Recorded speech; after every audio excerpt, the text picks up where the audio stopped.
In this exciting video, I'm going to teach you the 12 laws of the universe so that you can apply them practically to your life and co-create the reality of your dreams the way God intended, utilizing your full potential. So let's get started. The first law is the law of oneness, where everything is connected. We're all part of the same field. It all exists at the same time. There's no past or future. It's all in the present, whether it's 1,000 years from now, whether it was a lifetime ago, whether it was your ancestors. Everything is happening now, and it is all connected and divinely orchestrated like this massive web, and everything contributes to our higher good, whether it's good or bad. There are no barriers or boundaries. There's nothing beyond us. It just is. All of it just is, and we are all part of it. So how do you apply this to your life? Speak and act as if your words ripple out in the universe. When you speak to water, it assumes the molecular structure of whatever you're feeding it. And that works the same way, whether you're speaking directly to water or not. It ripples outwards into the universe. Even your thoughts ripple out into the universe. You set your intentions, whether you're conscious of it or not. So when you start to speak out loud what you want and you start to set intentions of the things that you desire, regardless of how outrageous they are, this creates a ripple effect outwards, and it helps orchestrate things in the collective to help you accomplish your dreams. And it all like floods outwards because everything needs to come together to make these things happen. And it could happen like instantly, or it could happen in divine timing. That's not up to you to know, but just know that your thoughts and your beliefs ripple out into the universe, and then it responds back to you. So make sure that you become aware of the thoughts that you are putting out there, the words that you were speaking, the language that you use. These are all things to become mindful of so that you could begin to, set the narrative to how you want it to be, to think things that you want to think instead of limiting things that were put upon you that hold your spirit down and keep you trapped in the matrix. So be intentional with your energy, whether it's the spoken word, whether it's a thought or belief, because it's all going back into the universe and you get back what you put in. So the second law is the law of vibration. Everything vibrates at a frequency. Everything. Everything is made of energy. Matter is made of energy, and everything has its own energetic signature to create the form that it is. So when you see a table, for example, it's vibrating at a certain frequency so that you could perceive it as intended. So my dresser in front of me is a dresser because it vibrates at the frequency of a dresser. So your emotions and your thoughts and your wounds and your trauma, they all carry vibrations that are all part of your essence, and that's what you emit, and what you emit is what you attract. So if you have very low, dense, fearful energy, and it's not your fault that if you do, it's part of the programming, and we're here to reverse this, you will attract more of things that cause you to be fearful. So if you're watching the news, for example, you probably get addicted to watching the news, and it keeps reinforcing that fear because news is very fear-based.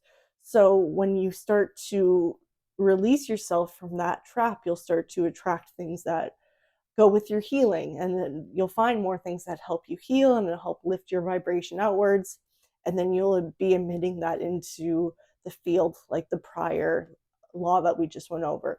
So raise your vibration using gratitude and love and movement and breath work, because your emotions are what contribute to your vessel, and if you are storing them instead of processing them, they get stuck. So things like movement and grounding and breath work help release dense energy that keeps you stuck in a low vibration so that you could naturally lift your frequency and vibrate at a better frequency that is higher.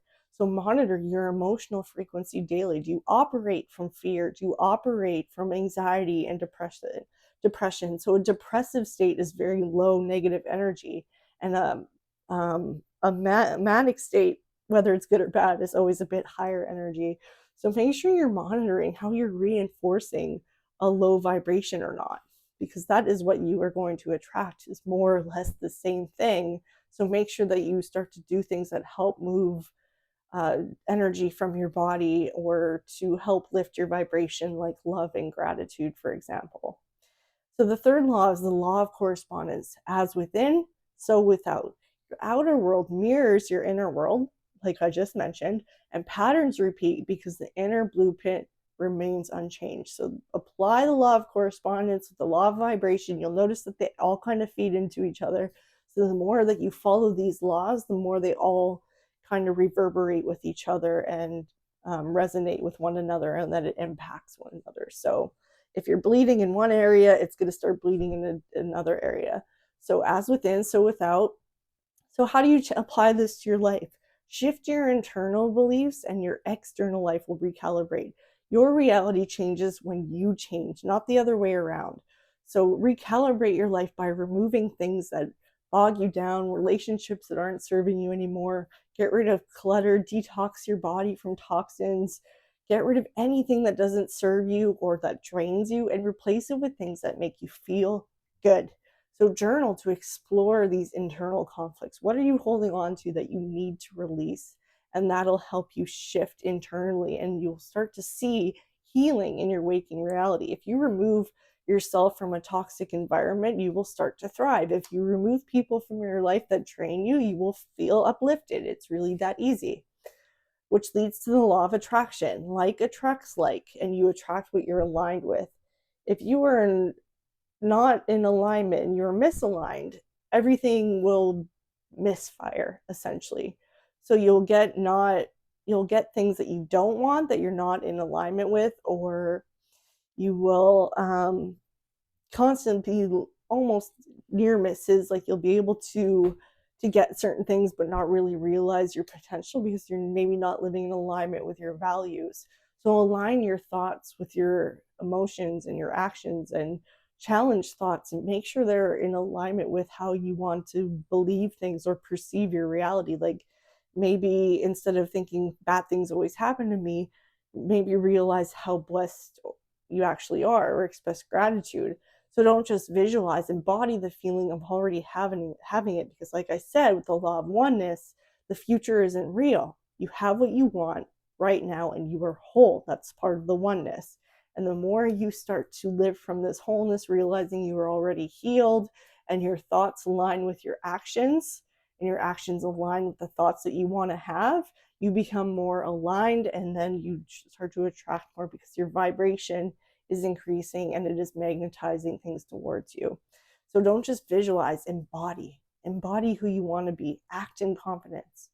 So this leads to the law of inspired action. In order to use the law of attraction, you need to take action when you get intuitive hits or downloads, or you feel inspired, or you feel called to move your body. It's important to listen to these pulls and these hints and these nudges, because the more that you resist these things, the more or less you'll call in, and you'll keep attracting things that you don't want instead of focusing on the things you do want, which would give you inspired action to take. And as long as you take action, you will have that forward movement that requires for things to manifest in your reality. So manifestation requires movement. Desire without aligned action creates stagnation. You won't move. If you keep thinking about things you want to do, and you know it'll lead to the life you want to live, but you don't take action, then you'll never realize the life that you want to live. So how do you apply this to your life? Follow those intuitive nudges. Say yes to opportunities, even if they stretch you and they feel uncomfortable. We need good stress in our life in order to grow. This is why exercising is so important, even if it's challenging or our muscles need to repair after. They get bigger because they created stress and created tension, and then they had to rebuild. So make sure that you are willing to leave your comfort zone so that you can take inspired action. Don't wait for the perfect timing. There's no such thing as perfection, so just take it.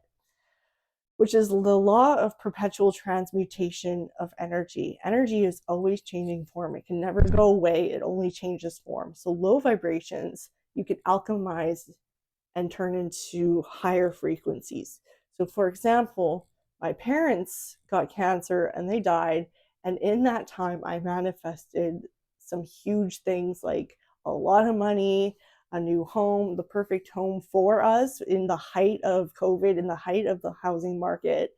And I was able to do so from a very low vibrational state, because I wanted to live life in honor of my parents' deaths and untimely illness with cancer. So I transmuted that low dense energy into purpose to allow me to live a healthier life, because I don't want to meet the same fate, to be there for my children and to really honor the life that my parents gave me by living in their honor. So this was probably one of the lowest points in my entire life, and I managed to turn it around and to utilize it, because those frequencies, even though they're dense, they are huge. So when you transmute them, you get the equivalent. So to apply this to your life, transmute anxiety into creativity. Move your body. If you feel anxiety in your body, transmute that into movements. Use that energy to move your body and then to release it. Use tools like dance, art, prayer, or spiritual study to elevate your energy and transmute anxiety and fear into purpose and faith and excitement. Well, so this leads me to the law of cause and effect, which is your karma. Every action has a reaction. So there are no coincidences. Outcomes reflect energy input. So when you have an action and you have a natural consequence, it's karma, whether it's good or bad. Karma is literally just like the outcome of your actions, whether it's down the line or not. So how do you apply this to your life? How do you create your own karma, essentially? So be intentional with your actions. Sow good seeds even when no one is watching, even if it doesn't result in instant gratification. Your return is inevitable, because that's the law of cause and effect. That is the law of good karma. Even if it takes 20 years, all your karma will come back to you, whether it's good or bad. So the law of compensation is you are rewarded in proportion to your contribution. The more good deeds you do, the more you will benefit. The more you live in alignment with God's will, the more you will harvest. The more you sow tiny seeds, the bigger the harvest, right? So if you were a farmer, for example, and you only sowed 1 acre of your land and you have 100 acres, that's what you'll get back. So the universe pays you back through abundance, love, opportunities, or even lessons. So give without attachment. Over deliver from your heart. Your generosity magnetizes blessings.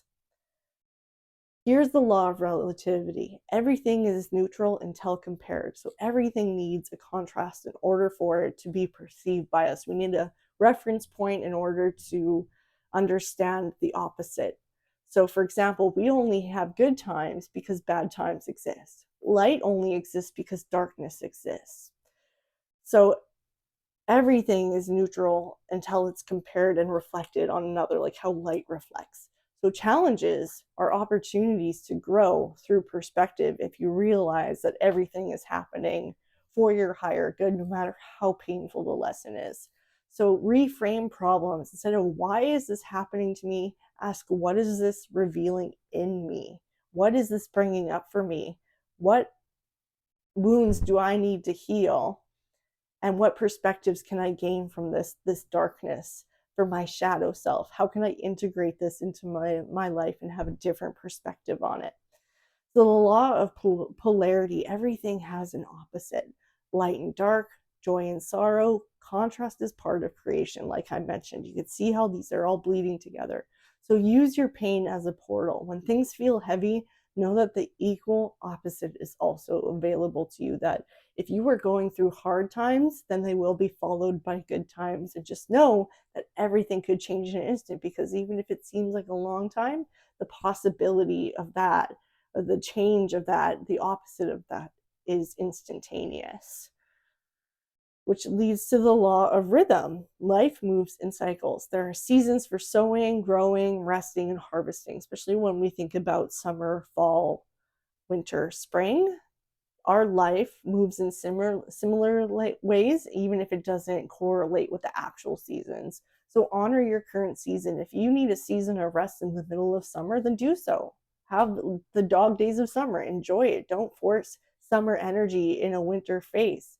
Just flow with whatever comes up for you. If you need to rest, your body will tell you. When you have bursts of energy, it's telling you to move and to take action. When you are doing that, it will naturally be followed by a season of harvesting. Even rest is productive. Or maybe you are just sowing seeds and starting a new project. Allow these things to just follow a natural rhythm instead of expecting instantaneous reward, instead of forcing things that don't work with the season you're in. And the final and most important rule is the law of gender, which is divine balance. With polarity, there's dark and light, yin and yang, masculine and feminine, and they must work in harmony. When you go over to one way, like for example, if you are too much in your masculine, you will be in constant hustle mode, very aggressive, and it will eventually lead to burnout and anger. These are all very masculine emotions and ways of being, but they become harmful when you go too much into your masculine. And even men have a feminine side that requires a delicate balance between the two. So it's not good for a woman to operate so much in her masculine and become hyper independent and not trust any man and constantly live that life of I don't need no man, but I'm 40 and I'm single and I'm lonely. You'll see how these things play out even when in a partnership. If you feel like your partner isn't supporting you in his masculine, you're a woman, you will constantly be compensating for that with the law of compensation, because it is just the law of gender trying to maintain that divine balance. So masculine and feminine energy must work in harmony. Creation requires both action and stillness, logic and intuition, structure and surrender, and it's constant dance between the two. So notice where you're over relying on hustle or waiting, where you inaction or misalignment. Bring in the opposite for balance, that polarity. Co-create with God through aligned action and deep trust, and he will tell you the way. He will show you where you are overperforming on one side or the other, whether you're too much in your shadow, you're too much in your light, and you're giving everything away and it's depleting you. You can see how too much of one thing ends up being a bad thing when you start to pay attention to how the laws of nature always are trying to maintain balance. And that's why this law is the last one and most important one, and why spiritual warfare often goes after our identity, including our gender. So men become too feminine, and then they think that they're meant to be women when they're not. They are just so feminine, and they're the toxic masculinity is a stigma that keeps them from operating in their masculine, so they don't feel good in their body. And it really comes down to like who God made you. He doesn't make mistakes. These are all lessons that we need to look at through a psychological lens, a mental health lens, and a spiritual lens. And so all of this will give you insight on where you're giving too much in one side, or if you're way on the other. So this is not meant to offend anyone, just inform them of how gender is actually really related to our essence and our body and who we were born as and the body we were born in. So that will exude outwards, and then it will become our reality. So all these laws blend together. I invite you to go back over this video and really pay attention and take these in and apply them to your life as often as you can, and to be aware of how the law of karma works out for you when you do take aligned action and you follow the law of attraction and you try to maintain that balance between flow and hustle, and it all just becomes this beautifully orchestrated thing. And there's only 12 laws. The universe is so fast, but there's only 12 laws. So don't overcomplicate it, don't overthink it. Just take the next step, trust your intuition, and try to maintain balance in your life so that you know when you need to take action and when you need to rest. So I hope this was helpful for you. This was so fun to talk about. It was such a beautiful masterclass on the 12 universal laws. Let me know in the comments what you think and which ones you love the most. I would love to hear it. And otherwise, I'll see you in the next video. Bye.